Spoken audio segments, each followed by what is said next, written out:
Imagine spending years clawing your way out of poverty, only to have your entitled family try to rob you of your hard-earned home. That's my reality. My parents, who kicked me out as a teen, now want me to give my house to my brother and his growing family. Their reasoning? He needs it more, and I'm just selfish for wanting to live alone. But what they didn't count on was that I've grown a spine, and this time I won't back down. Not without a fight. The day they showed up, uninvited and unannounced, I was pruning the lavender bushes in my front yard. The crisp spring air carried a promise of peace I had spent years cultivating, both in my garden and in my life. The house, my house, stood behind me like a fortress, a testament to everything I'd built after leaving behind a family that had treated me as a burden. And then, the sound of tires crunching on gravel shattered the quiet. I looked up to see a black SUV pulling into my driveway, the kind of car my brother Ethan had always dreamed of owning but could never afford. Sure enough, there he was behind the wheel, his wife Clara in the passenger seat, and their 3 kids bouncing around in the back. My stomach tightened as I wiped my hands on my gardening apron. What are they doing here? I muttered to myself. As the car door opened, I saw my mother stepping out first, her purse slung over her arm like she was walking into a Sunday brunch.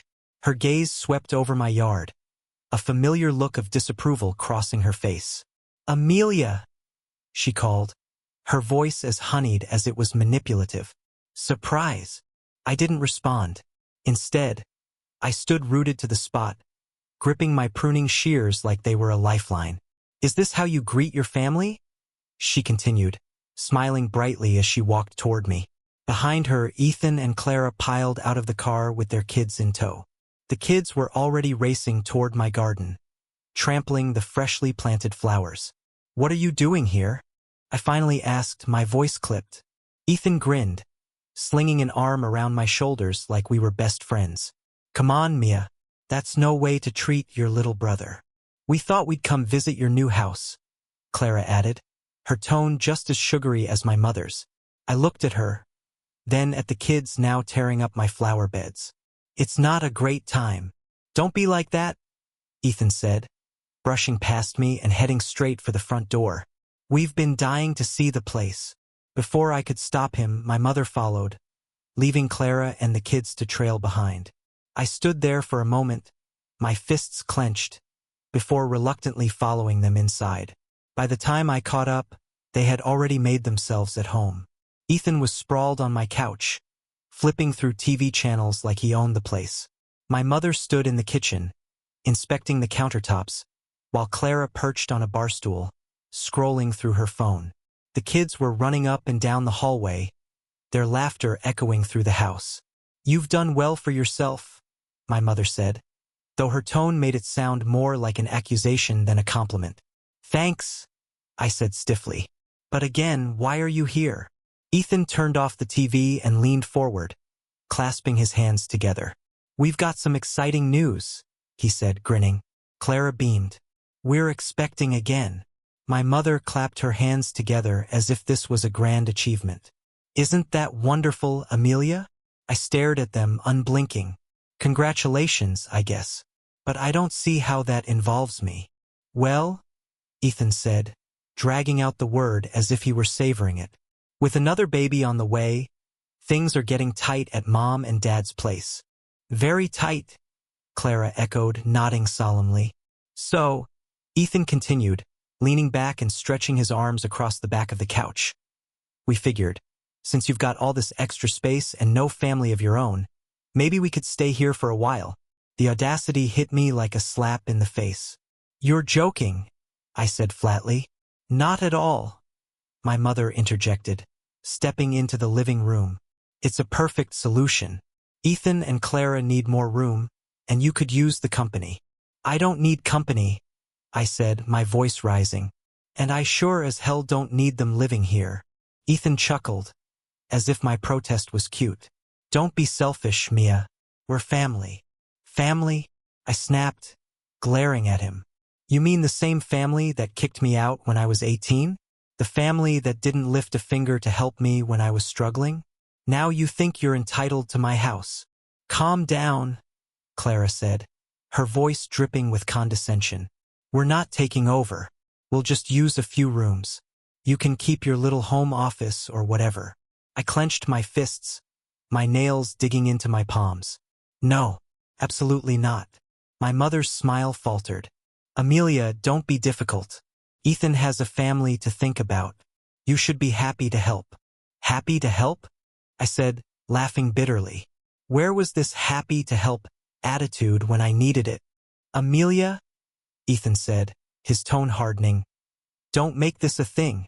We're moving in, whether you like it or not. The room fell silent. I could feel my pulse pounding in my ears. Then, slowly, I reached for my phone. If you don't leave, I said, my voice low and steady, I'm calling the police. Ethan stood up, his towering frame trying to intimidate me. You wouldn't dare. Try me, I said, holding his gaze. For a moment, he hesitated. Then, with a frustrated sigh, he turned to Clara. Let's go. My mother glared at me, her face twisted with anger. You'll regret this, Amelia. Mark my words. They filed out, slamming the door behind them. I stood there for a long moment, my heart racing.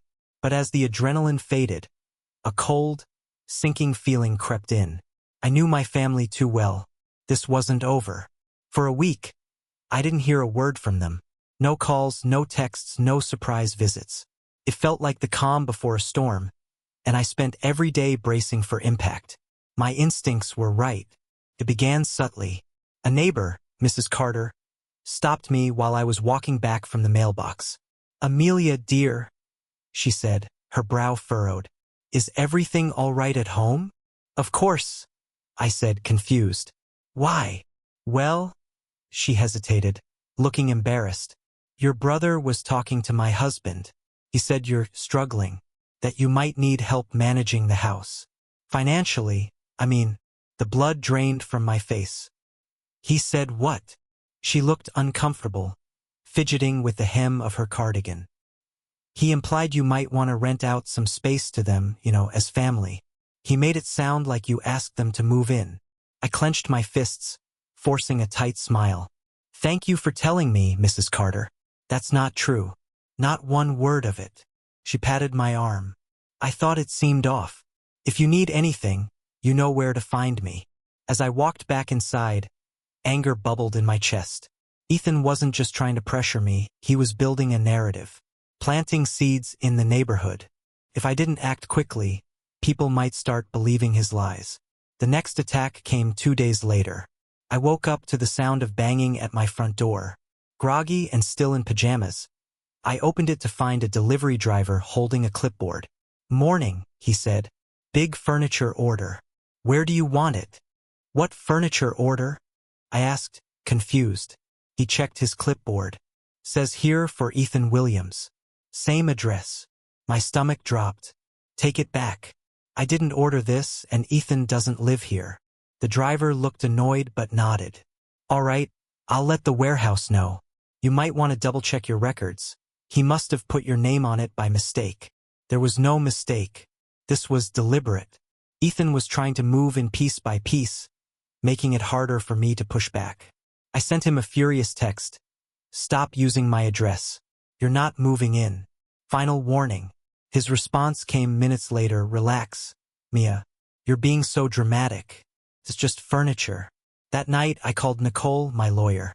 They're escalating, I said, pacing the living room. They're trying to pressure me into letting them in. What can I do? Nicole sighed. Document everything. Every delivery, every interaction. If they trespass, call the police. And Amelia, she added, her voice serious, be careful. Desperate people make reckless decisions. Her words echoed in my mind long after we hung up. The next day, I returned from work to find a folded piece of paper stuck in my doorframe. My mother's handwriting was unmistakable. Amelia, we're family. You can't keep shutting us out. If you won't help willingly, we'll have to take other steps. For the kids, you'll regret this. The threat was clear, and as I stared at the note, something in me shifted. Fear gave way to resolve. They thought they could bully me into submission, but they had no idea who they were dealing with now. I spent the next few days digging. If they wanted to play dirty, I'd match them. I scoured through old documents, tax records, and emails. That's when I found it, the loan my parents had taken out years ago. I'd known about it but hadn't realized it was still active. They had put up collateral, the very house Ethan and Clara were living in now. I stared at the paperwork in disbelief. They were behind on payments. If they defaulted, the bank would repossess the house. That explained the sudden urgency for Ethan to move into mine. They were about to lose their own. For a brief moment, I felt a pang of guilt. But then I remembered all the times they'd left me to fend for myself. The manipulation, the gaslighting, the way they had weaponized family to suit their needs. That guilt quickly turned to determination. The confrontation came sooner than expected. Late one evening, I heard a commotion outside. Peeking through the curtains, I saw Ethan and Clara unloading boxes from their car. I stormed out. "What the hell do you think you're doing?" Ethan didn't even look up. "Moving in," he said casually, carrying a box toward the front porch. "No, you're not." I blocked the doorway, my voice shaking with anger. Clara sighed dramatically, holding a crying toddler on her hip. "Amelia, stop making this so hard. We're doing what's best for everyone." "What's best for everyone?" I snapped. "You mean what's best for you? You're not moving into my house, Ethan." My brother finally turned to face me, his expression dark. "You think you can stop me? Go ahead, call the cops.